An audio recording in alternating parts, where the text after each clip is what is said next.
Hi guys, आज की video में मैं बात करने वाला हूँ यूट्यूबर्स के ऊपर जो रेड डाली जा रही हैं, जो कि अभी तक केरला में हो चुका है। यहाँ पे कुछ यूट्यूबर्स के ऊपर यानी कि 10 यूट्यूबर्स के ऊपर रेड गई है, जिसके ऊपर टैक्स की रेड गई है। वो यूट्यूबर्स कौन कौन से हैं इसके बारे में तो मुझे क्लियर नहीं पता। कुछ 10 यूट्यूबर्स हैं जिनके चैनल्स मैंने कभी नहीं देखे, लेकिन हाँ, उनकी जो इनकम थी वो 1 करोड़ से ज़्यादा थी सालाना, एंड वो टैक्स सही से नहीं भर रहे थे। इस वजह से उनके पास रेड गई है। इसी वजह से बहुत सारे यूट्यूबर्स जेल जा सकते हैं, एंड इसमें से एक आप ही हो सकते हैं अगर आपकी इनकम अच्छी खासी है, आप रुपए कमाते हैं। लेकिन बहुत सारे लोग इसमें कन्फ्यूज है कि मैं कुछ भी थोड़े बहुत रुपए भी कमाता हूँ तो भी मुझे टैक्स भरना पड़ेगा या फिर नहीं। यहाँ मैं आपके सारे डाउट क्लियर करने वाला हूँ कि बहुत सारे लोग हैं जिन्होंने स्टार्टिंग अभी अभी की है एंड उनके पैसे बहुत ज़्यादा आना शुरू नहीं हुए हैं। उससे पहले क्या उन्हें टैक्स भरना चाहिए या फिर नहीं, सारी चीज़ इस वीडियो में बताने वाला हूँ। तो सबसे पहले बात करते हैं कि आपको टैक्स भरना कैसे होता है। देखो, ITR फाइल होता है जहाँ पे 5 लाख तक आपको एक भी रुपया टैक्स नहीं भरा जाता है। एक साल में अगर आप 5 लाख अपनी अर्निंग शो करते हैं, वहीं पे अगर आपकी अर्निंग 5 लाख से ज़्यादा है तो आपको कुछ थोड़ा बहुत टैक्स भरना पड़ेगा, एंड उसके हिसाब से टैक्स भरा जाता है।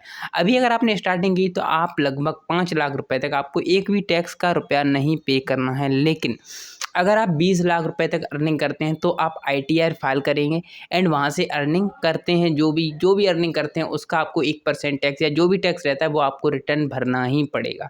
लेकिन उसके अलावा अगर आप 20 लाख से ज़्यादा रुपए कमाते हैं तो आपको GST नंबर वगैरह भी लेना पड़ेगा।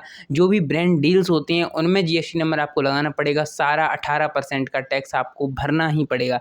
लेकिन इसके लिए आपको कभी भी टेंशन लेने की ज़रूरत नहीं, क्योंकि जो भी ब्रांड डील्स होती हैं वो आपको अलग से GST देती हैं।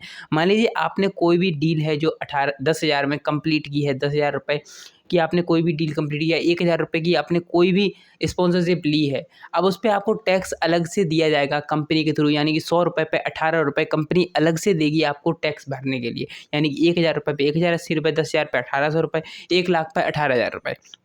यानी कंपनी की तरफ से ही आपको टैक्स भी दिया जाएगा, जो कि बहुत सारे लोग बचा लेते हैं, अपने पास रख लेते हैं, और बहुत सारे लोग पे करते हैं। वो सारी चीज़ आपको पहले से दी जाती हैं, लेकिन अभी स्ट्रिक्ट रूल्स के थ्रू आपको यहाँ पे जो भी टैक्स रहेगा वो आपको देना ही पड़ेगा। लेकिन वो आपकी जेब से नहीं जाएगा। आपकी जो भी ब्रांड डील होगी उसे आप पहले क्रैक करिए, हाँ मैं इतने रुपए की स्पॉन्सरशिप के लेता हूँ। उसके अलावा जो भी रुपए होंगे वो टैक्स के लिए आपको कंपनी की तरफ से ही मिलने वाले हैं।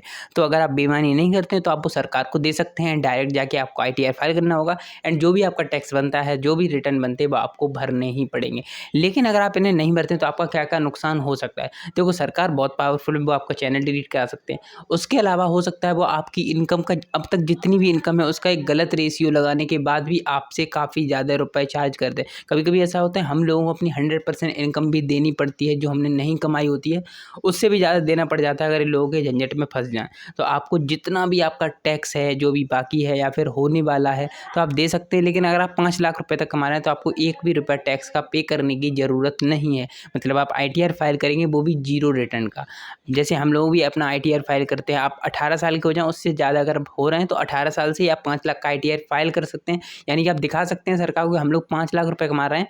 आप उसका कोई भी जरिया नहीं बताने वाले कि हाँ हम इस तरीके से 5 लाख कमाते हैं। कोई ज़रूरत नहीं है कि आप 5 लाख बताएं, एंड आपको उस पर कोई भी पैसा पे करने की ज़रूरत नहीं है। अगर आपको ये सारी चीज़ें नहीं पता थी या फिर आज ही पता चली तो प्लीज़ कमेंट में बताना, एंड वीडियो को लाइक जरूर से कर देना। बिकॉज बहुत सारे नए क्रिएटर बनने वाले हैं, बन रहे हैं या फिर स्टार्टिंग की है, तो उनके डाउट्स रहते हैं कि उन्हें टैक्स भरना पड़ेगा। मुझे भी पहले रहते थे कि मुझे टैक्स भरना पड़ेगा, क्या करना पड़ेगा, कैसे होगा। तो कुछ नहीं होता, आपको एक अच्छा CA हायर करना पड़ेगा, एंड वहाँ से आप सारी चीज़ें समझ जाएंगे। वो सारी चीज़ें आपको बता देगा आपको कितने पैसे बचने हैं, कितने पैसे भरने पड़ेंगे टैक्स में, एंड कैसे आप पैसे बचा सकते हैं। क्योंकि बहुत सारे ऐसे इनकम टैक्स के रूल हैं इंडिया में जहाँ से आप पैसे भी बचा सकते हैं अगर आप एक GST नंबर बनाते हैं।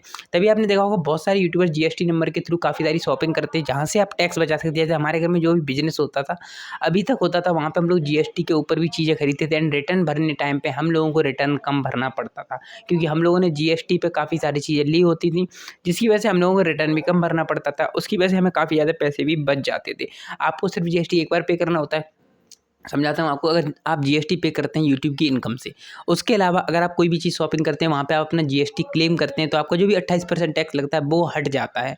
मान लीजिए आप उसका पैसा वहाँ पे ज़रूर करेंगे, लेकिन वो रिटर्न आपके अकाउंट में आ जाएगा। जब भी आप टैक्स भरने जाएंगे तो आपको टैक्स, अगर आप मान लीजिए 50,000 टैक्स है तो आपको 28,000 टैक्स नहीं भरना पड़ेगा। इस तरीके से आप समझ सकते हैं, आपको 28% फ़ायदा होता है GST भरने से। तो यहाँ पे आपको कोई नुकसान भी नहीं है, आपको एक्स्ट्रा बचत होती रहती है। वीडियो चाहिए तो प्लीज़ वीडियो लाइक कर दें, चैनल में सब्सक्राइब कर दें। ऐसी और इन्फॉर्मेटिव कंटेंट्स के आप इस वीडियो को जरूर से लाइक कर दीजिए, चैनल को सब्सक्राइब कर दीजिए, बेल आइकन दबाइए। मिलते हैं नेक्स्ट वीडियो में, तब तक के लिए ओके बाय।